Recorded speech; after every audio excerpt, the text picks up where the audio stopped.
There is a fear that has been walking beside you since the moment you first understood you were alive. It is a silent companion, a shadow that falls over your brightest moments. It is the final unanswerable question that the hidden voice in your head obsesses over. The fear of the end. The fear of oblivion. The fear of death. You have been taught that this fear is natural, rational, a sign of your sanity. But what if this fear is not an eternal truth, but an ancient, hypnotic spell? What if it is based on a single, fundamental, and complete misidentification?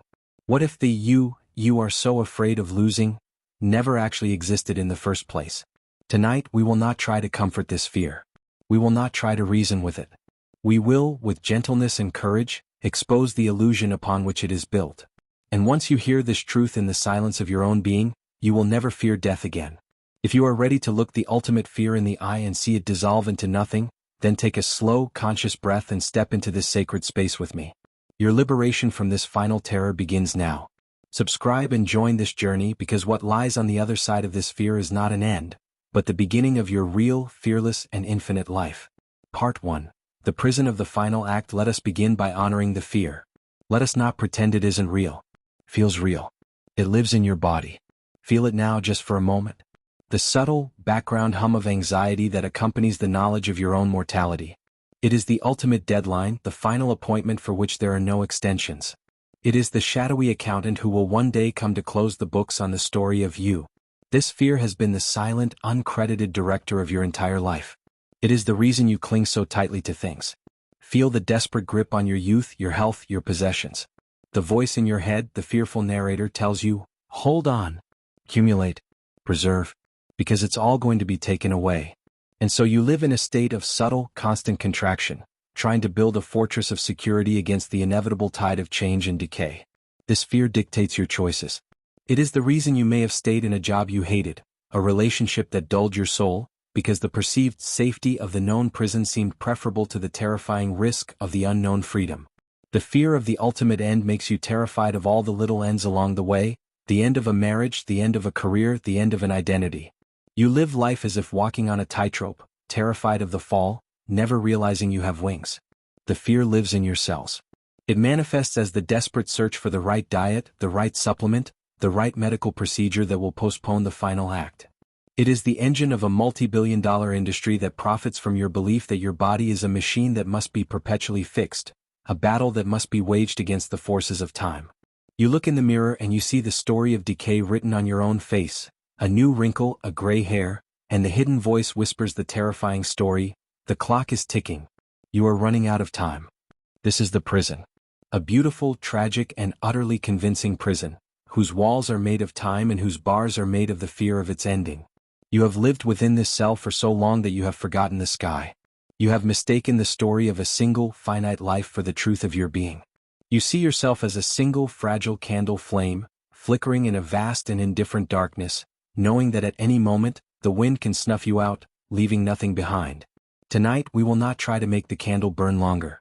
We will not try to shield it from the wind. We will embark on a journey to discover that you are not, and have never been, the candle flame. You are the wind, the darkness, and the light that contains it all. The fear of death is the most profound form of mistaken identity. And our work now is to remember who and what you truly are. Part 2. The actor and the costume. The entire edifice of the fear of death is built upon a single flawed foundation. It is the unquestioned belief that you are the person whose life will end. You believe you are your body, your mind, your name, your history, your personality. Let's call this collection of attributes your costume. Imagine you are an actor. Before the play began, you existed as a pure, formless potential. Then you were given a role. You were handed a costume. This costume is your body. It has a specific size, shape, color, and gender. It has certain genetic predispositions. You put it on. Next, you were given a script. This script is your name, your family history, your cultural conditioning. It contains the core beliefs and limitations of your character. You memorized the lines. Finally, you stepped onto the stage. The stage is this world, this lifetime. And you began to play your part. You have been playing it for so long, with such conviction, that you have forgotten you are an actor.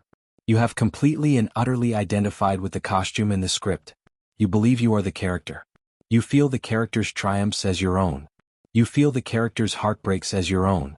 And you feel the character's inevitable death as your own impending annihilation. The fear of death is the actor's fear of the play's final scene. It is the terror of the moment when the costume will be taken off, when the script will end and the stage lights will go down. The hidden voice, the voice of the character, screams in terror, "This is it. This is the end of me." But what of the actor? Does the actor die when the play ends? Does the actor cease to exist when they take off the costume? No. The actor simply steps off the stage, returns to the dressing room, and hangs the costume back on the rack. The actor is unchanged. The actor is free. The play was a temporary experience, a role they inhabited for a time. But their true nature is not the role. Their true nature is the consciousness that was aware of playing the role. This is the forgotten secret. You are not the costume. You are not the character. You are the actor. You are the pure, timeless, formless consciousness that is wearing the costume of your body and playing the role of your life. The you that you fear losing is the character. It is a beautiful, complex, and temporary construction. But it is not the truth of who you are. The fear of death is born from this case of mistaken identity. It is the actor so lost in the role that they have forgotten their own eternal nature. Our work tonight is not to prevent the play from ending. All plays must end. Our work is to help you, the actor, remember who you are. Before the final curtain falls. It is to gently peel the costume away from your skin, to loosen the script's grip on your tongue, so you can experience the profound peace and freedom of your own offstage reality, even while the play is still going on. Part 3. The first proof, the unchanging witness. Let us move beyond metaphor and into direct, personal, undeniable proof. The proof that you are not the character who will die lies in your own direct experience right now. It is found in the recognition of the one part of you that has never changed, never aged, and was never born into this play to begin with.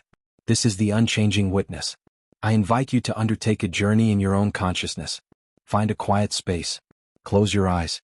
Let your body relax into a state of stillness. We are going on a journey through time, but we will not be leaving this present moment. First, I want you to bring to mind an image of yourself as a 5-year-old child.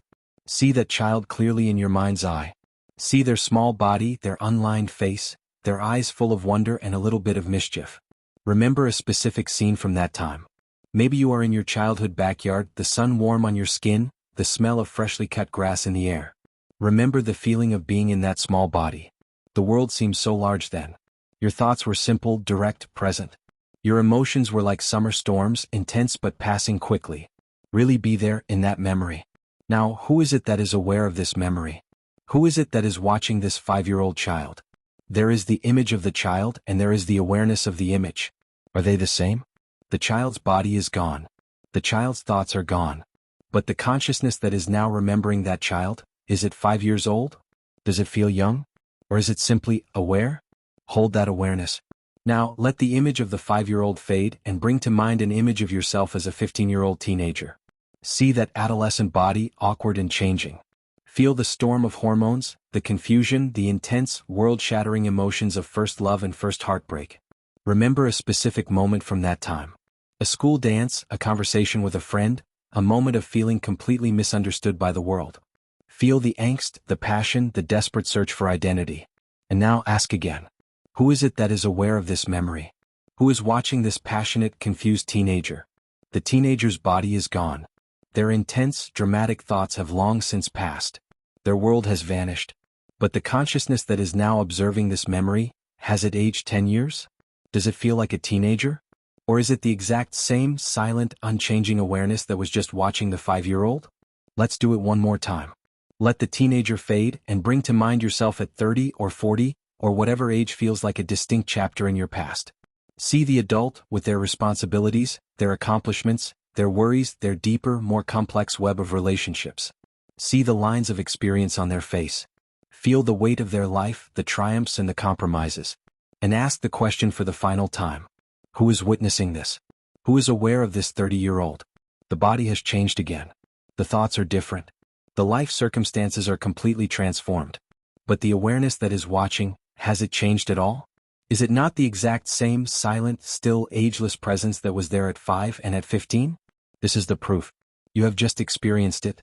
There is a part of you, the core of you, that is outside of time. It has witnessed your entire life from your first breath to this very moment, and it has not aged a single day. It has not been scarred by your traumas. It has not been inflated by your successes. It is the silent, pure, unchanging screen upon which the entire movie of your life has been projected. The body is born, it ages and it will die. The personality is formed, it changes and it will dissolve. The story of your life has a beginning, a middle, and an end. But you, the witness, the pure awareness that is conscious of all of this. You were never born. You have never aged. And therefore you cannot die. Death is an event that happens to the costume and the character. It has absolutely nothing to do with the actor. And you are the actor. Rest in this knowing. Feel the profound peace of your own timeless, deathless nature. It has been here all along. Part 4. The ancient science of dying. This realization, that our true nature is a deathless consciousness, is not a comforting New Age fantasy. It is the cornerstone of the world's most profound spiritual sciences. In our modern, materialist culture, we have made death a medical failure, a taboo subject to be hidden away in hospitals and sanitized by funeral homes. We have forgotten that for most of human history, dying was considered the single most important spiritual practice of a lifetime. It was an art, a science, a sacred transition for which one prepared from the moment they were old enough to understand it. The ancient Egyptians built their entire civilization around this science. The pyramids were not just tombs for pharaohs, they were massive architectural devices for consciousness, designed to guide the soul through the after-death realms. The Book of the Dead was not a collection of morbid spells, it was a navigation manual, a spiritual GPS for the journey of consciousness after it has shed the physical body.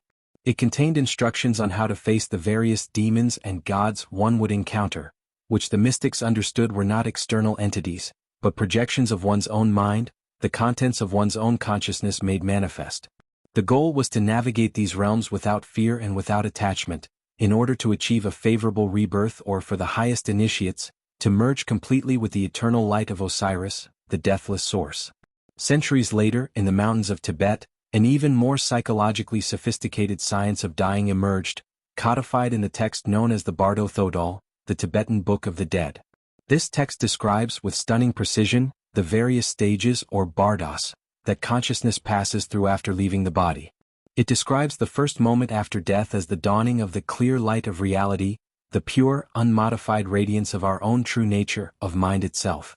The teaching is that if the soul can recognize this clear light as its own essence, it will be instantly liberated. However, if the soul is still attached to its old identity, if it is full of fear and unresolved karma, it will recoil from the intensity of this light.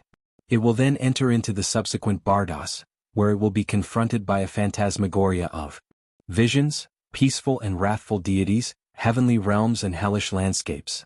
The text repeatedly reminds the dying person that all of these appearances, no matter how beautiful or terrifying, are nothing but the projections of their own mind.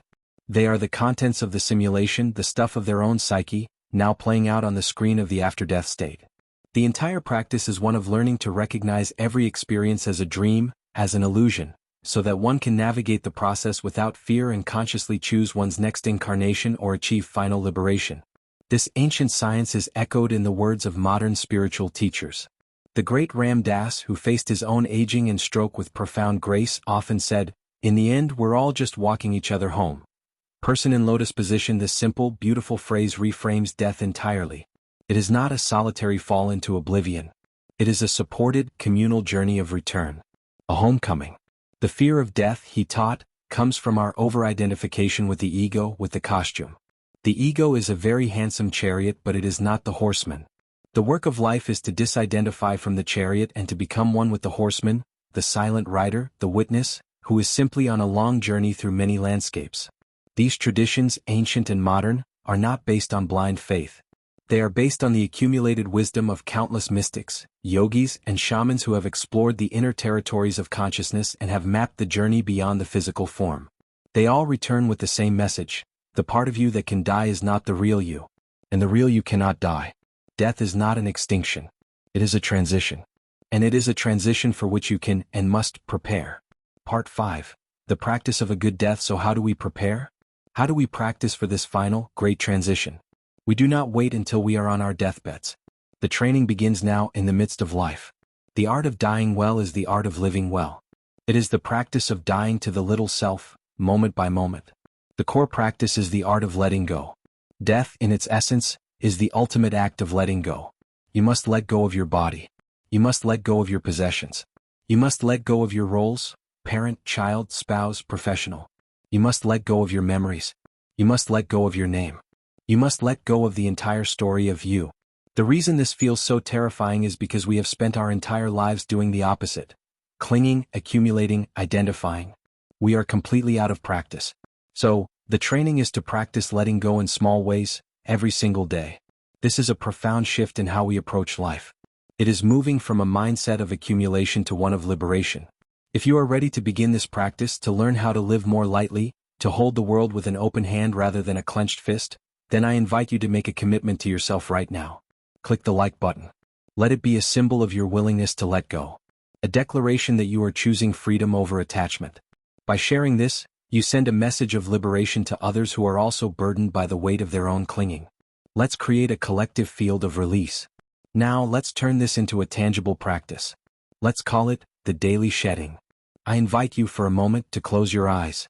And in your imagination, I want you to look at an object you own that you cherish. It could be your house, your car, a piece of jewelry, a work of art. Feel the sense of ownership, the feeling of, this is mine. Feel the subtle fear of losing it. Now take a deep breath, and as you exhale consciously in your mind, let it go. Say to it, I have enjoyed you. I am grateful for the use of you. But you are not me. You are not mine. I release you. Feel the object dissolving into light, returning to the field of potential from which it came. Notice the feeling in your body. It might be fear. But underneath the fear, can you feel a subtle sense of lightness? Of freedom? Let's try another. Bring to mind one of your most important roles. The role of mother, father, CEO, artist. Feel the weight of that identity, its responsibilities, its pride. Now take a breath, and as you exhale, gently take off the hat of that role. Let it go. See that it is a costume you have been wearing. You have played the part well. But it is not who you are. Again, notice the feeling. There might be fear. Who am I without this role? But underneath it, is there not a sense of spaciousness? Let's go deeper. Bring to mind a person you love with all your heart. This is the hardest one. The fear of losing our loved ones is often greater than the fear of our own death. Feel the depth of your love and attachment. Now, this is not about ceasing to love them.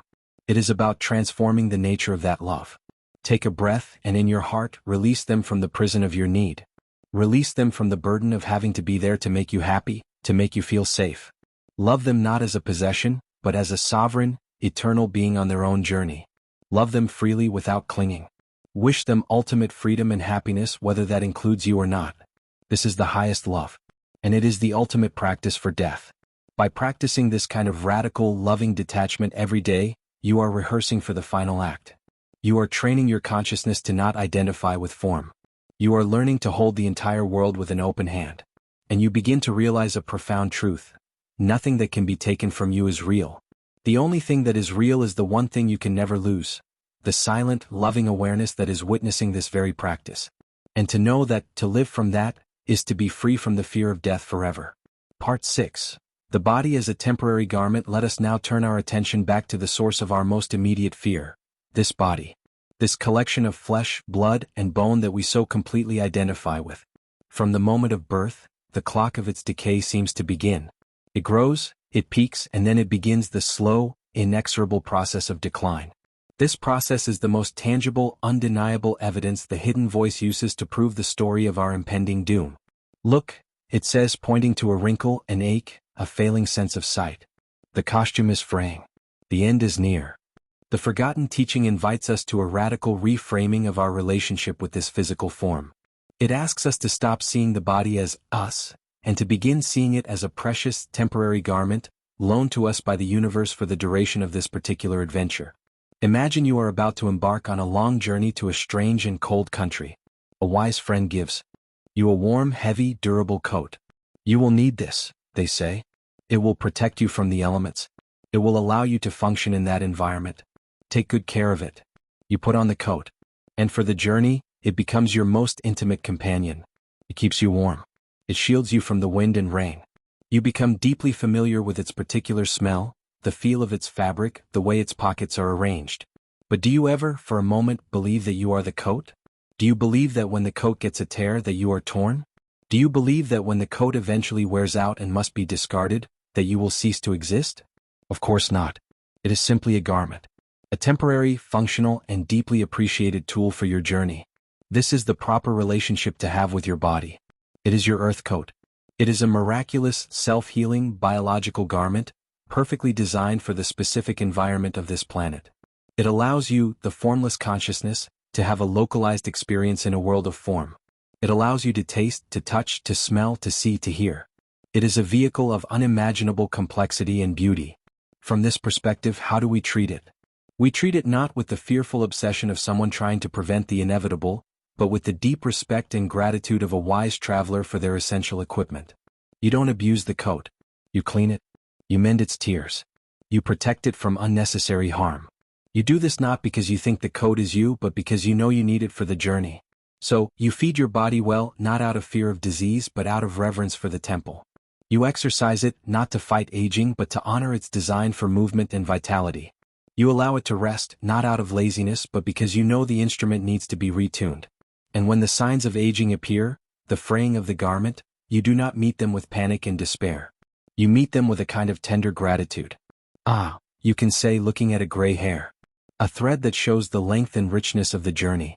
Thank you, coat, for your long and faithful service. By disidentifying from the body, you are freed to love it more fully, more wisely. You are no longer its terrified prisoner. You are its loving, grateful caretaker. You are the wearer of the coat, not the coat itself. And you know, with a quiet certainty, that when the journey is over, you will simply take the coat off, hang it up with gratitude, and continue on your way unencumbered into the next great adventure. Part 7. The myth of the timeline. Now we must address the engine that drives the fear of death. The fuel that feeds the fire of our existential anxiety. And that engine is our belief in linear time. Our entire culture is built on the myth of the timeline.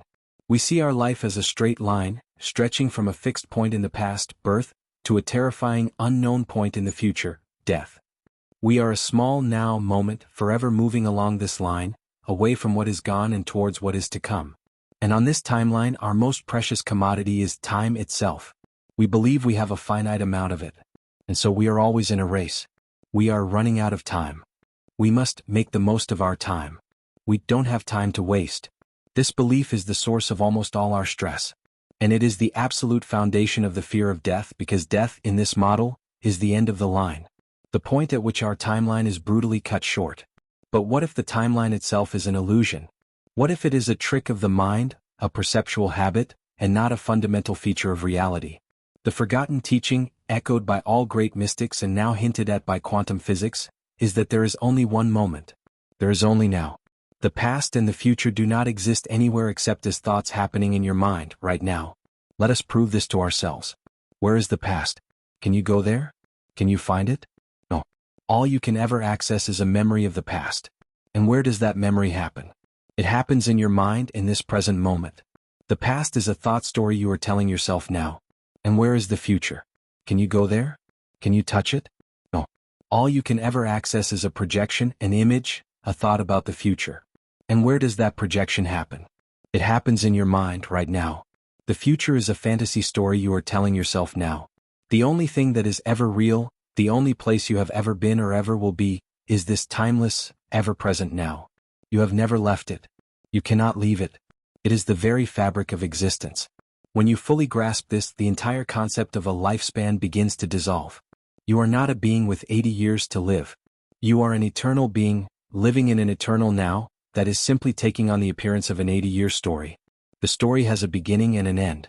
But you, the consciousness experiencing the story, are outside of it. You are the timeless page upon which the time-bound story is written. Let's try an experiment. For the next minute, I want you to simply rest in the awareness of this present moment. Feel your breath. Hear the sounds in the room. Feel the aliveness in your body. And just notice that in this pure, simple now there is no problem. There is no fear of death. The fear of death can only exist when the mind jumps into the future, into a story about a future moment. In the now there is only being. There is only life. To live in the now is to step off the timeline. It is to exit the race. It is to realize that you are not running out of time, because you are time. You are the timeless presence in which the illusion of time appears. When you live here, you are already living in eternity.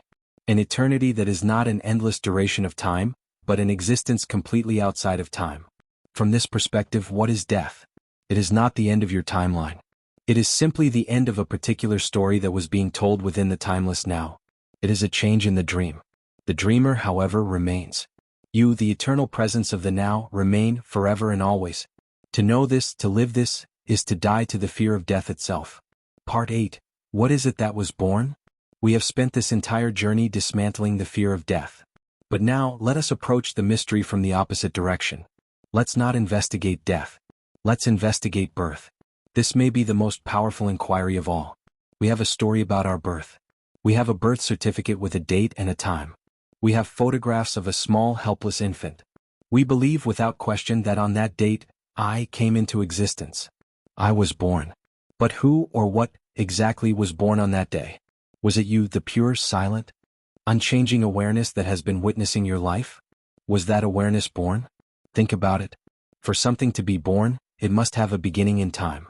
But as you experienced earlier, your core awareness feels ageless, timeless. It was there at 5, at 15, at 50. It never changed. How can something that is timeless have a beginning in time? How can something that is ever present suddenly appear out of nothing? The idea makes no sense. The witness, the pure consciousness that you are, was never born. It is the uncreated, eternal background of all creation. It is the canvas that existed before the first stroke of paint was applied. So, if you were not born, what was born on that day? The costume was born. The body. A small, miraculous, biological vehicle appeared on the stage. The character was born. The potential for a new personality, a new ego story was initiated. What happened at birth was not the creation of you. It was the moment that you, the formless, infinite consciousness, began to look out through a new pair of eyes, to wear a new costume, to play a new role. It was the beginning of a new movie being projected onto the eternal screen of your own being. It was the beginning of a new dream for the one dreamer. This is a radical shift in perspective. You are not a human being who is having a spiritual experience. You are a spiritual being, an eternal consciousness, that is having a temporary, localized human experience. You are not the person. You are the presence that is aware of the person. And this leads to the irrefutable, liberating conclusion. If you were never born, you can never die. Let that sink into the deepest level of your being. Death is the symmetrical opposite of birth. The two are a pair. Only that which is born can die. Only that which has a beginning can have an end. Since you, the true you, the silent witness, never had a beginning, you cannot possibly have an end. The fear of death is entirely dependent on the belief that you were born. When you see through the illusion of your own birth, the fear of your own death evaporates, for it has nothing to stand on. It is a ghost that is revealed to have no substance. You can now look at the entire story of your life with a new, divine perspective. It is a play. A beautiful, tragic, funny, and sacred play. But you are not lost in it. You are the one consciousness that is dreaming the whole thing up. You chose this costume. You chose this script. You chose this role, with all its joys and all its sorrows, for the experience of it, for the adventure of forgetting who you are, so that you could have the exquisite joy of remembering. And the fear of death was just part of the drama, the primary source of tension in the plot, designed to make the story more compelling. But now you are waking up to the fact that you are the author, not just the character. And the author is never afraid of the story's end.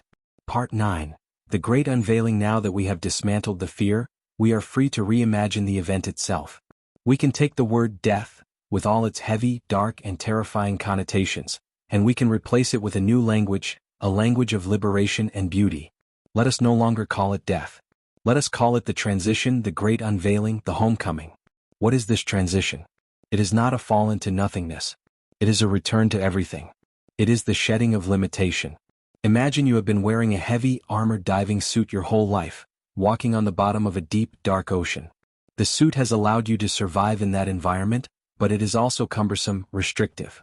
Your vision is limited to what you can see through a tiny porthole. Your hearing is muffled. Your sense of touch is dulled. You believe this suit is you. The transition is the moment you are lifted out of the water, and the helmet of the suit is finally removed. For the first time you breathe the open air. You feel the sun on your face. You see the vast, 360-degree panorama of the world in brilliant, vibrant color. You hear the symphony of life without muffling. You have not died. You have, for the first time, become truly, fully alive. You have been freed from the constraints that allowed you to have a localized experience, and you have returned to your natural state of boundless perception. Or imagine yourself as a single river flowing through a vast landscape. You have your own unique journey, your own twists and turns. You flow through forests and deserts, through peaceful valleys and treacherous canyons. You believe you are this separate river. The fear of death is the river's fear of reaching the sea. It looks ahead and sees the end of its form, the dissolution of its banks, the loss of its individual identity. But the transition is the moment the river finally flows into the ocean. In that moment of merging, does the river die? Or does it become the ocean? Does it lose itself, or does it become its greater self? It lets go of its limited, temporary form and realizes its true, boundless, eternal nature. It was always water. Its journey was simply the ocean's way of exploring the land. This is what awaits. Not a void but a fullness. Not an end but an expansion. Not oblivion but a remembering on a cosmic scale. The Gnostics called it the undoing of the knots, the release of the soul from the tangled limitations of the material world. The Sufis call it the Urs, the wedding, the final ecstatic union of the lover with the beloved. When you hold this vision, this understanding, in your heart, the entire feeling of life changes. You no longer live under a death sentence. You live in anticipation of a great graduation. The challenges of life are no longer seen as punishments, but as the final exams, the necessary lessons you must learn before you are ready to take off the costume. You learn to love more deeply, to forgive more quickly, to hold on to things more lightly, because you know it is all a preparation for the magnificent journey home. You are not hurtling towards an end. You are unfolding towards a beginning. Part 10, The Epiphany, Living a Fearless Life. And so we arrive at the final and most important point. The purpose of losing your fear of death is not so you can be more comfortable with dying. The purpose of losing your fear of death is so you can finally be fully, unapologetically, gloriously alive. The fear of death has been a handbrake on your life, a governor on your engine. It has made you cautious when you needed to be bold. It has made you silent when you needed to speak your truth. It has made you small when you were born to be magnificent. To be free from this fear is to finally release the handbrake. What does a life lived without the fear of death look like? It is a life of authenticity. You stop trying to please everyone. You stop molding yourself into what you think others want you to be. The fear of rejection, which is a small death, loses its power over you. You begin to speak your truth, to live your values, to express your unique, eccentric, divine self without apology. You realize that the only judgment that ever mattered was your own, and you are now free from that too. It is a life of courage. You are no longer afraid to take risks for the things that truly matter to your soul. You might start the business, write the book, move across the country, end the relationship that is dimming your light. What is the worst that can happen? You might fail? You might lose money? You might be judged? These are all fears of the costume, of the character. When you know you are the eternal actor, these small stage dramas lose their sting. You are free to be bold, to be brave, to live a life of purpose instead of a life of quiet desperation. It is a life of love. When you are not afraid of loss, you are free to love with your whole heart. You can love with an openness, a vulnerability, and a generosity that was impossible when you were subconsciously trying to protect yourself from the inevitable pain of separation. You love people not for what they can give you, but for the joy of loving itself. Your love becomes a radiant force, a gift you give to the world, rather than a transaction you are trying to negotiate. Ultimately, to lose the fear of death is to fall completely, irrevocably in love with this present moment. You are no longer living for a future heaven. You realize that heaven is not a destination. It is the state of consciousness that is available right now when you are not afraid. It is in the taste of your morning coffee. It is in the laughter of a friend. It is in the silence between your thoughts. The great secret is that death is not the enemy of life. The fear of death is the enemy of life. It is the fear that has kept you from living fully. And once you have heard the truth, that you are the deathless, timeless awareness that is witnessing the whole show, that fear is gone. And all that is left is life, in all its precious, fleeting, and eternal beauty. You were never born. You will never die. You are the dreamer, and this life is your beautiful, sacred dream. Now go and live it fearlessly. If this truth has set you free, subscribe to this channel and continue to walk in this remembrance. For you are not the fleeting wave. You are the entire magnificent ocean. And your journey has just begun.